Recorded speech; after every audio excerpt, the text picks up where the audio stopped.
In a move that blindsided diplomats and communities alike, a key policy advisor for the Trump 2025 platform has made a surprise announcement: a mandatory unilateral reduction in the number of visas issued to Jamaican citizens.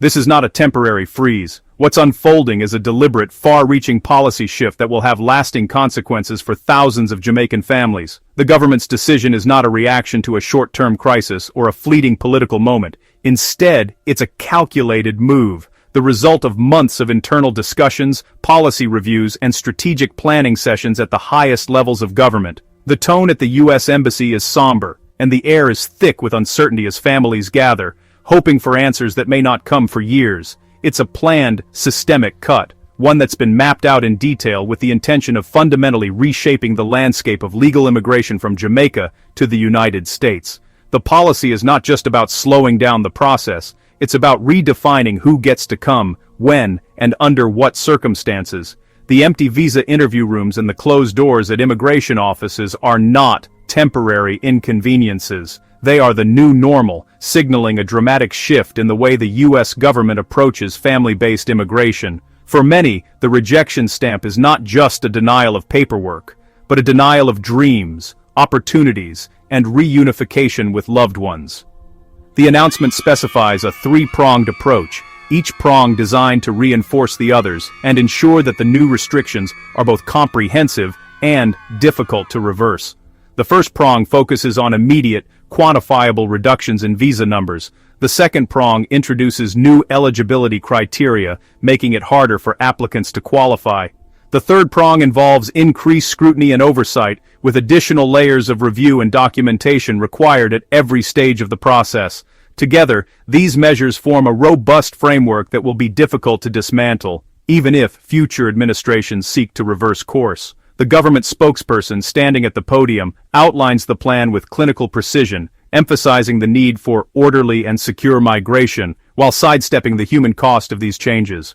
The official press release, dense with bureaucratic language, makes it clear that this is not a temporary measure, but a new chapter in U.S. immigration policy. First, a hard cap will be placed on all family-based visas for Jamaicans, reducing the annual number by over 60%. This means that where once thousands of families could hope to reunite each year, now only a fraction will have that chance. The waiting areas at the embassy, once bustling with hopeful applicants, are now filled with anxious faces and whispered conversations about what the future holds. Families clutch their immigration documents, uncertain if they will ever be called for an interview. The paperwork, once a symbol of hope, now feels like a reminder of the barriers that have been erected. For many, the dream of joining loved ones in the United States is slipping further and further out of reach. The reduction is not just a number, it represents real people, real families, and real lives put on hold indefinitely, and, effectively creating a multi-decade waiting list that severs the family reunification pipeline for a generation. The lines outside the embassy grow longer, but the chances of success grow slimmer. Families are forced to say emotional goodbyes at airports, knowing it may be decades before they see each other again. The calendar pages flip rapidly, symbolizing the years that will pass before some applications are even considered. For many Jamaican families, the new policy is not just a bureaucratic hurdle, it's a life-altering event that will shape the course of their lives for years, even decades to come. The sense of loss is palpable, as parents, children, and siblings come to terms with the reality that the promise of family reunification has been postponed, perhaps indefinitely. The three-pronged approach is more than a policy. It's a turning point, one that will echo through generations, altering the fabric of families and communities on both sides of the ocean.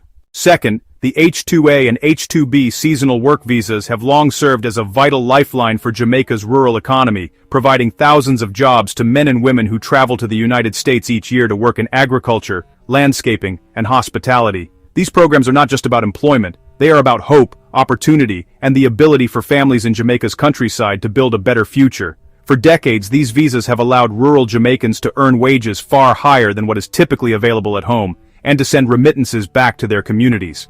These remittances are the backbone of local economies, funding everything from children's education and healthcare to small businesses and community projects. In many parishes, the seasonal migration of workers is a tradition that sustains entire villages, with the money sent home circulating through local shops, markets, and services, creating a ripple effect of prosperity. Now, with the announcement that the number of H-2A and H-2B visas available to Jamaican workers will be slashed by half, the future looks uncertain for thousands of families. The fields that once bustled with activity may soon fall silent, as fewer workers are able to travel abroad and bring back the earnings that keep their farms and households afloat. Unused farmland and abandoned fields could become a common sight, as the economic incentive to maintain them dwindles. The loss of these jobs will not only affect those who travel, but also the many people who depend on their income: spouses, children, elderly parents, and even neighbors who benefit from the spending power of returning workers. The official reason given by U.S. authorities for this drastic reduction is to protect American jobs, especially in the wake of economic uncertainty and rising unemployment in the United States. Policymakers argue that by limiting the number of foreign seasonal workers, more opportunities will be available for American citizens and residents. This rationale is not new. It has surfaced in times of economic downturn before, and it reflects a broader debate about immigration, labor, and national priorities. However, the reality on the ground is often more complex. Many American employers, particularly in agriculture and hospitality, have long relied on Jamaican workers for their reliability, experience, and willingness to take on demanding seasonal jobs that are difficult to fill locally.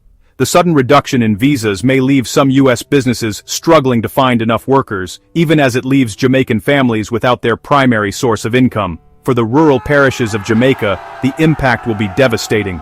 Families who have come to depend on seasonal work abroad will face tough choices, cutting back on essentials, pulling children out of school, or even migrating internally in search of scarce opportunities. Local markets, already struggling, may see fewer customers as household budgets shrink. The loss of remittances will ripple through entire communities, affecting not just individual families but schools, clinics, and small businesses that rely on the steady flow of money from abroad. In the long run, this economic shock could deepen poverty, increase inequality, and force more young people to leave their homes in search of a better life elsewhere. The reduction in H-2A and H-2B visas is not just a policy change, it is a blow to the heart of rural Jamaica, threatening the dreams and livelihoods of thousands who have built their lives around the opportunities these programs provide. Third, and perhaps most critically, the recent announcement introduced a sweeping overhaul to the immigration process, a new merit-based points system. This system, which is now at the heart of the application process, is designed to evaluate potential immigrants based on a set of quantifiable criteria.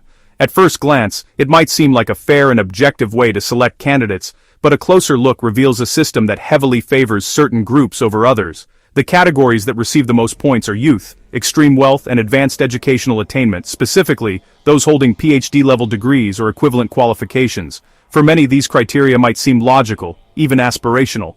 After all, countries often seek to attract the brightest minds, the most energetic workers, and those who can contribute financially.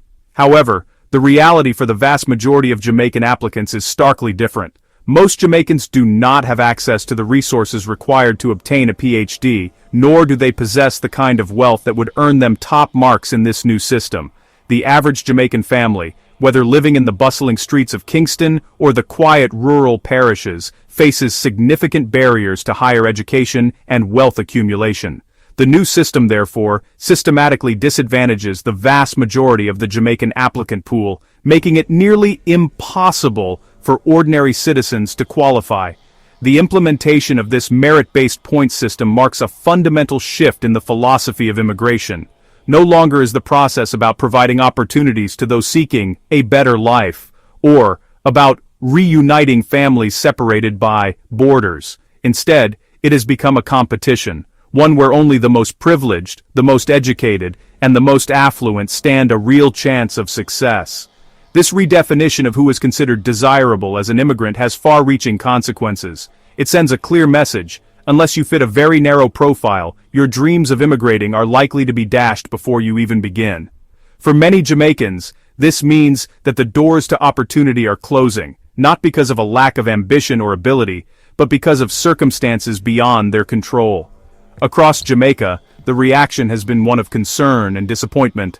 Families gather around televisions and radios, listening anxiously to news reports about the new system. In rural communities, farmers and small business owners worry that their children will have even fewer chances to build a life abroad. In urban centers, young professionals and recent graduates question whether their hard work and aspirations will ever be enough. The new merit-based system, while presented as a step forward, has in reality redefined the very idea of who is desirable in a way that excludes most Jamaicans. It has created a sense of exclusion and frustration, as people realize that the odds are now stacked even higher against them. For many, the dream of a better future feels more distant than ever before. This isn't a tightening of rules, it's a deliberate and calculated downsizing of the Jamaican diaspora's future in the United States, a move that treats an entire nation as a demographic threat rather than a partner. To navigate this complex and ever-changing landscape, you need the most current and reliable information. Hit that subscribe button and ring the notification bell so you never miss our essential guides and updates. As Jamaica faces these visa cuts, the path ahead is challenging yet full of potential. By staying informed and adapting together, we can turn obstacles into opportunities for growth and resilience. Thank you for watching.